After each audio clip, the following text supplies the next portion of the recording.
মোহাম্মদ আব্দুল্লাহ প্রশ্ন করেছেন, রানের চিপায় দাউদ হয়েছে, খুবই চুলকায়, কোন ওষুধ ব্যবহার করলে সারবে? আপনার ফাঙ্গাল ইনফেকশন হয়েছে, আপনি ক্রিম এফান দিনে 4 বার লাগাবেন। আপনাকে সুতার জাঙ্গিয়ে পড়তে হবে এবং প্রতিদিন তা পাল্টাতে হবে। জুনাই প্রশ্ন করেছেন, দাউদ দূর করার জন্য ক্রিম বা মলমের নাম বলুন। এটি দূর করার জন্য আপনি বিশেষ কার্যকরী গ্যাগোজিমা মলমটি ব্যবহার করুন। মিস্টার আকাশ প্রশ্ন করেছেন, দাউদ হয়ে কালো দাগ হয়ে আছে, চুলকায় দাউদ, কেমন করে ভালো হবে সাথে কালো দাগগুলো? আপনি দাউদীয় ফাঙ্গেসন ক্রিমটি লাগাবেন এবং চিকিৎসকের পরামর্শে অ্যান্টিবায়োটিক খেতে হবে। তাই দ্রুত চর্মরোগ বিশেষজ্ঞ ডাক্তারের পরামর্শ নিন।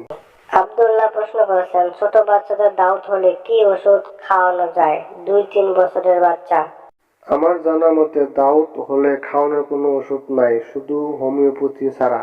তবে আপনি কোনো ডাক্তারের পরামর্শ না নিয়ে কোনো ওষুধ খাবেন না। ডাক্তারের কাছে যান, মলম দিবে দাউদের জন্য।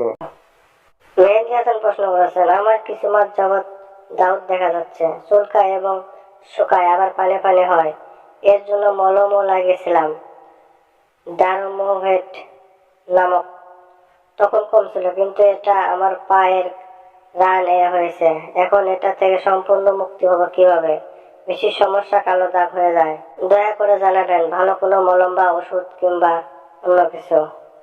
দাঁত ও চুলকানির জন্য সবচেয়ে ভালো মলম হচ্ছে ট্রাইকোডার্মা 10 mg ক্রিমটা। 1 থেকে 2 সপ্তাহ ব্যবহারে দাউদ চুলকানি সম্পূর্ণরূপে সেরে যাবে, কালো দাগ সহ। কালো দাগগুলোতে লাগানোর আগে হালকা গরম পানি দিয়ে জায়গাটা ধুয়ে নেবেন, তারপর শুকিয়ে গেলে মলমটি লাগিয়ে রাখবেন। এর মূল্য 35 টাকা। সবসময় আন্ডারওয়্যার এবং জিন্স প্যান্ট পরিধান করে থাকবেন না, বিশেষ করে রাতে ঘুমানোর সময়।